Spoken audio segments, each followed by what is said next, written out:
কইছে বলে আইটি চলে যাচ্ছে আর এক জ্বালা। কেন্ন চেনেন? কেন্ন ওই যে চিকন ঘন পাওয়ালা আস্তে আস্তে আটে, কেন্ন কয় না? হ্যাঁ কেন্ন তো কেড়া কেড়া কেড়া কেন্ন।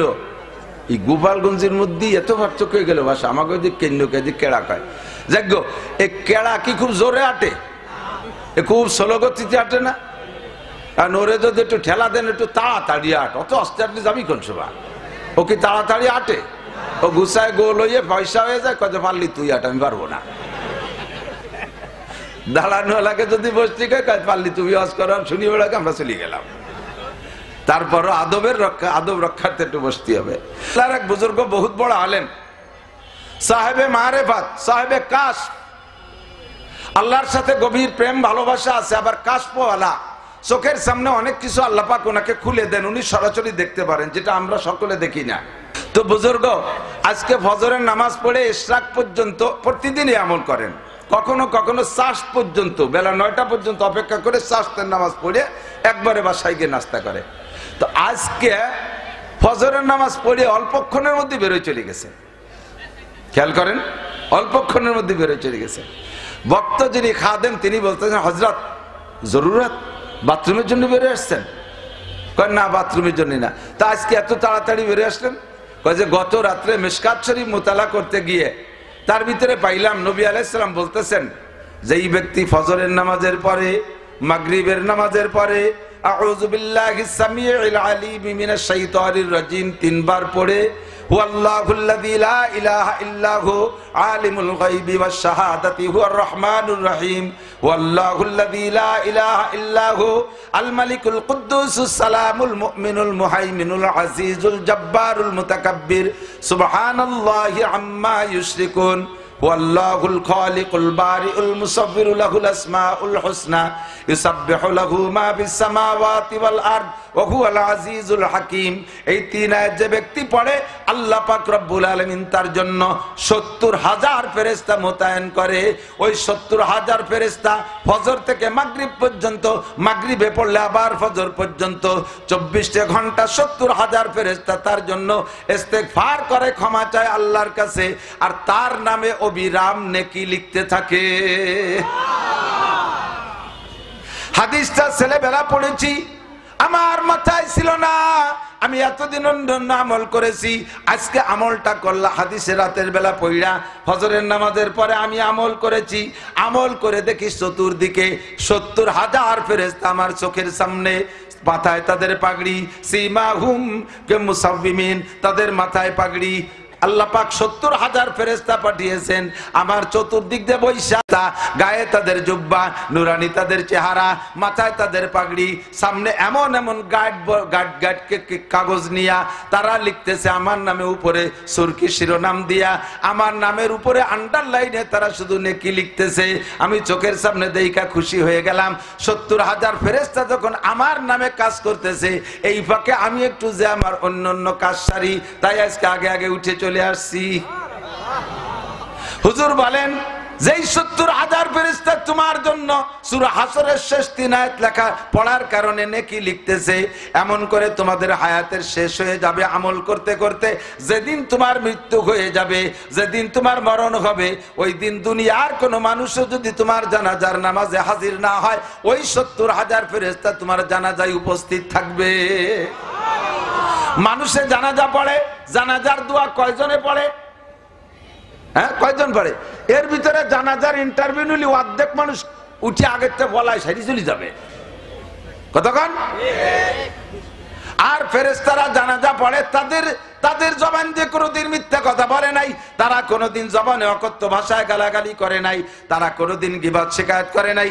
পবিত্র জবান দিয়ে যদি তারা জানাজার দোয়া পড়ে, আল্লাহ পাক ওই দোয়া সঙ্গে সঙ্গে কবুল কইরা ওই বান্দাকে আল্লাহ তাআলা ইল্লিনের খাতায় নামটা লেখাইয়া দেয়। চোখের সামনে চিনি নাই, আমি পরিচয় করে জানি নাই যে তারা ফেরেশতা কি না। আমি আমার চক্ষে দেখেছি হযরত সুটপার হুজুর রহমাতুল্লাহ আলাইহির জানাজা।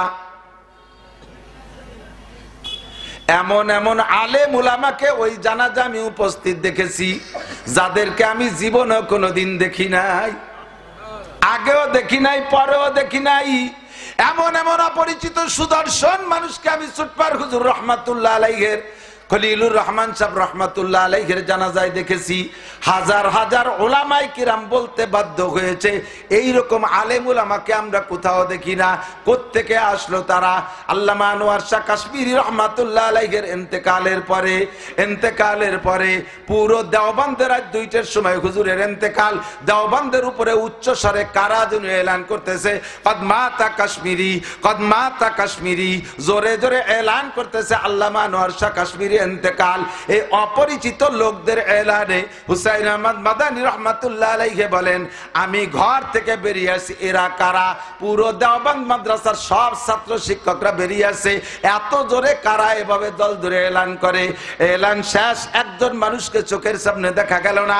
এর মধ্যে মাদানী রহমাতুল্লাহ আলাইহি বলেন, আমি যখন কানে শুনেছি, নিকটে ছিল কাশ্মীরি রহমাতুল্লাহ আলাইহির বাসা, আমি বাসার কাছে গিয়ে দেখি ভিতরে কান্নার আওয়াজ। ও দোস্ত, এ সকল মানুষগুলো যাদের মরণ এমন হয়, যাদের আজীবনের আমল এমন থাকে, আল্লাহ পাক তাদের জানাজা এরকম উপস্থিত করে দেয়। যে কথা বলতে চাইছি, যাদের চোখ আছে তারা দেখে, যাদের কাশফ আছে তারা দেখে। এমন করে অনেক আমল আমার আপনার জানা আছে, কিন্তু আমল ফিকির করি না, বিদায় আমলে আসে না। এই জন্য বলি ওয়াযাক্কির ফা ইন্নায যিকরা তানফাউল মুমিনিন। আলোচনা করলে মুমিনের ঈমান বাড়ে, আমলের প্রতি স্পৃহা জাগে। কথা বলেন ঠিক কি ঠিক না? আজকে থেকে কি বয়ান শোনার পরে পাক্কা প্রতিজ্ঞা করতে পারবেন যে আপনার জানাজার নামাজে 70,000 ফেরেশতা উপস্থিত হোক, আর ওই উপস্থিত করার জন্য যে আমলটা দরকার, ওই হুয়াল্লাহুল্লাযীর আমল। মসজিদে ইমাম সাহেব আমাদেরকে পড়াক আর না পড়াক, তালকিন দিক আর না দিক, আমি ঘরে পড়ি নামাজ, মসজিদে পড়ি নামাজ, একা একা আমি এই আমলটা করে নেব ইনশাআল্লাহ। করা যাবে ইনশাআল্লাহ। আল্লাহ তাআলা সবাইরে তৌফিক দান করেন। আল্লাহ পাক রব্বুল আলামিন বলেন, কুল হাল ইয়াস্তাবিল্লাযীনা ইয়ালামুনা ওয়াল্লাযীনা লা ইয়ালামুন। হে নবী, উম্মতকে জিজ্ঞাসা করো আমার দিক। কুল মানে বলো, কুল মানে বলো, বলো। এ জায়গা কুল শব্দের পরে বলোর পরে যদি আরবিতে হরফে ইস্তেফহাম অর্থাৎ জিজ্ঞাসাবোধক চিহ্ন আসে, তখন কুল মানে বলো না, তখন কুলের মানে জিজ্ঞাসা করো। কুল হাল ইয়াস্তাবিল্লাযীনা, বলো শিক্ষিত লোক আর অশিক্ষিত লোক কি সমান হতে পারে? তরজমা এভাবের চাইতে সুন্দর হবে, হে নবী উম্মতের কাছে জিজ্ঞাসা করো, তারা একটু বুঝে শুনে জবাব দিক। শিক্ষিত লোক আর অশিক্ষিত লোক, শিক্ষিত লোক আর মূর্খ লোক কোনদিন কি সমান হতে পারে? এ আমার যুবকরা সাক্ষী দাও, পারে? আরো জোরে পারে? কোনদিনও পারে না। আপনারা কি জবাব দিবেন? আল্লাহ পাক এই জবাবের অপেক্ষা না কইরা আল্লাহ শিক্ষিত লোকদের সার্টিফিকেট নিজেই দিচ্ছেন। আল্লাহ কয়, ইরফাইল্লাহুল্লাযীনা আমানু মিনকুম ওয়াল্লাযীনা উতুল ইলমা দারাজাত।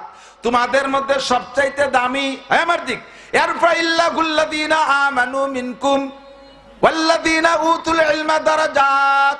উলামায়ে কিরাম বোঝে দারাজাত জমা মুয়ান্নাস সালিম, তার মানে অনেক সম্মান। সর্বোচ্চ সম্মানী ওই ব্যক্তি তোমাদের মধ্যে যারা ঈমানদার। ইরফাইল্লাহুল্লাযীনা আমানু, এক নম্বরে ঈমানদার। এই ঈমানের সাথে ওয়াল্লাযীনা উতুল ইলমা দারাজাত, যাদেরকে আল্লাহ পাক ইলম দান করেছেন তাদের সম্মান সবচাইতে বেশি। কথা বলেন ঠিক কি ঠিক না? দোস্তরে, শিক্ষিত লোক ছাড়া সরকারও কোনো পদে দেয় না। আমার স্কুল কলেজের যুবকরা, আমার ছোট ছোট সোনাবান মনিরা, কান খাড়া করে শোনো। জাগতিক ভাবে যদি সম্মান পাইতে চাও, শিক্ষার মাধ্যমে তুমি সম্মান অর্জন করবা।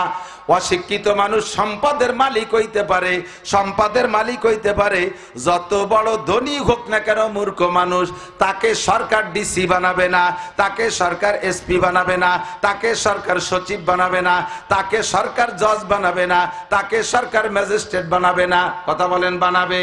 পয়সা হতে পারে, পয়সার সম্মান আলাদা পাইবা, কিন্তু সরকারি পদমর্যাদা পাইতে হলে তোমার সার্টিফিকেট লাগবে, তোমার আইএ পাস করা লাগবে, বিএ পাস করা লাগবে, এমএ পাস করা লাগবে, কি বলা হয় বিসিএস পাস করা লাগবে।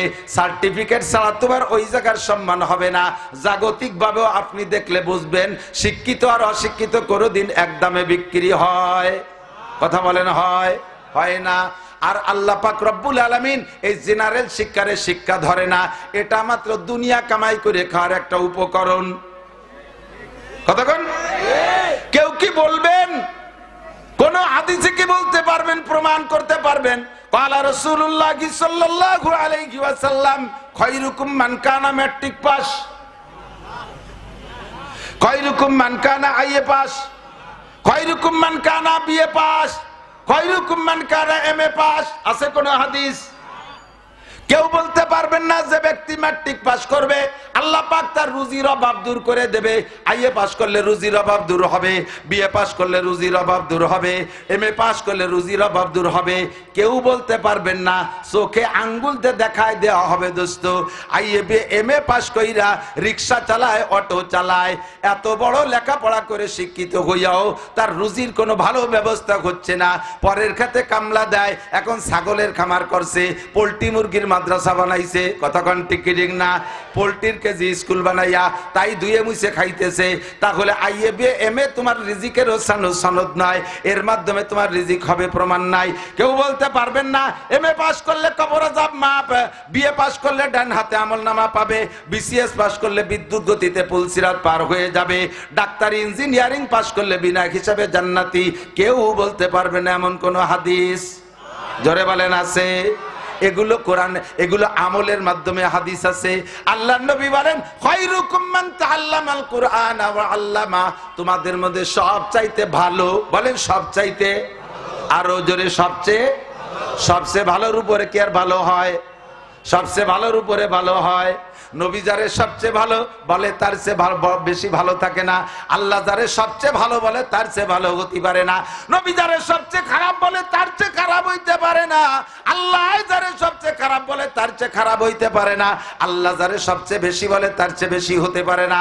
আল্লাহ যারে সবচেয়ে কম বলে তার চেয়ে কম হইতে পারে না। আমার নবী এমন একটা শব্দ ব্যবহার করেছেন খায়রুকুম, তোমাদের মধ্যে সবচেয়ে ভালো। ইসমে তাফজিলের সিগা উলামায়ে কেরাম বোঝে সর্বোচ্চ অর্থ বহনকারী শব্দ। তোমাদের মধ্যে সবচেয়ে ভালো, হে যুবক ভালো করে জেনে নাও, সবচেয়ে ভালো তার চেয়ে ভালো হতে পারে না মান তাআল্লামাল কুরআন ওয়া আল্লামা, যে কুরআন শরীফ পড়ে এবং পড়ায়, শিক্ষা করে আর শিক্ষা দেয়। উভয়কে আল্লাহর রাসূল সার্টিফিকেট দিয়েছেন তুমি দুনিয়ায় সবচাইতে ভালো।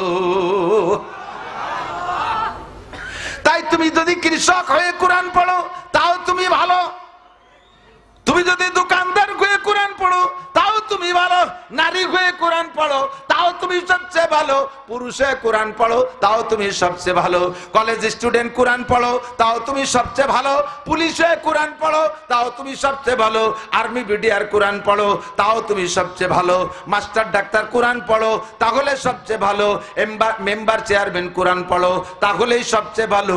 আর কোরআন ছাড়া দুনিয়ার যত সার্টিফিকেট অর্জন করবা তোমাকে একটা সার্টিফিকেটও নবী সই করবে না। ঠিক কিনা? কেন? আল্লাহু আকবার। আল্লাহ নবী বলেন তলাবুল ইলমে ফারিদাতুন আলা কুল্লি মুসলিম। আমার দিক দ্বীনি খেয়াল, খুব ইম্পর্টেন্ট, ভেরি ভেরি ইম্পর্টেন্ট। নবী পাক বলেন তলাবুল ইলমে ফারিদাতুন আলা কুল্লি মুসলিম, দ্বীনি ইলম শিক্ষা করা এনি ম্যান এভরিবডি। খেয়াল করে না, দ্বীনি ইলম শিক্ষা করা এনি ম্যান এভরিবডি, প্রত্যেকটা মুসলমান নরনারীর উপরে নফল। জোরে কান, আমি মিথ্যে কথা কইছি না? আমি তো নফল কইছি, মিথ্যে কইছি না? আপনারা সত্যি কোন তো? জোর হলো না? সবাই কইছেন আমার দায়িত্ব শেষ। নবী পাককে আল্লাহ বলেন আফালা ইয়ানজুরুনা ইলাল ইবিলি কাইফা খুলিকাত ওয়া ইলাস সামাই কাইফা রুফিয়াত ওয়া ইলাল জিবালি কাইফা নুসিবাত ওয়া ইলাল আরদি কাইফা সুতিহাত ফাযাক্কির ইন্নামা আনতা মুযাক্কির লাস্তা আলাইহিম বিমুসাইতির। নবী পাককে বলেন ফাযাক্কির ইন্নামা আনতা মুযাক্কির, আপনার দায়িত্ব আলোচনা করে দাওয়াত পৌঁছাই দেওয়া। আপনাকে লাস্তা আলাইহিম বিমুসাইতির, উম্মতের উপরে দারোগা বানাই পাঠাই নাই যে পিটাই পিটাই নামাজ পড়াবেন, পিটাই পিটাই কলেমা পড়াবেন, পিটাই পিটাই আপনি আমল করাবেন। ওমা আলাইকা ইল্লাল বালাগ, আপনার দায়িত্ব পৌঁছিয়ে দেওয়া। যদি আপনি এই তাবলীগের দায়িত্ব পালন না করতেন তাহলে আপনাকেও কিয়ামতে আমার কাঠগড়ায় দাঁড়িয়ে জবাব দেয়া লাগতো। ইয়া আইয়ুহার রাসূল, আমার দিক যুবক, আমার দিক তাকা। ইয়া আইয়ুহার রাসূল বাল্লিগ, হে নবী তুমি পৌঁছাইয়া দাও উম্মতের কাছে। ফাইল্লাম তাফআল, যদি সব কথা পৌঁছাইয়া না দাও তাহলে ফামা বাল্লাগতা রিসালাতা, প্রমাণ হবে তুমি তোমার রিসালাতের দায়িত্ব সঠিকভাবে পালন করো নাই। আমার সামনে দাঁড়াইয়া বলো কেন সব কথা পৌঁছাও নাই, কেন তুমি এই কথাগুলো পৌঁছাও নাই, কেন পৌঁছাও নাই। ফামা বাল্লাগতা রিসালাতা ওয়াল্লাহু ইয়াসিমুকা মিনান নাস, সব কথা উম্মতের কাছে পৌঁছাইবা। রাজনীতিবিদদের কাছে রাজনীতির কথা, সমাজনীতিবিদদের কাছে সমাজনীতির কথা, ডাক্তার মাস্টারদের কাছে তাদের কথা, সব কথা পৌঁছাইয়া দিবা।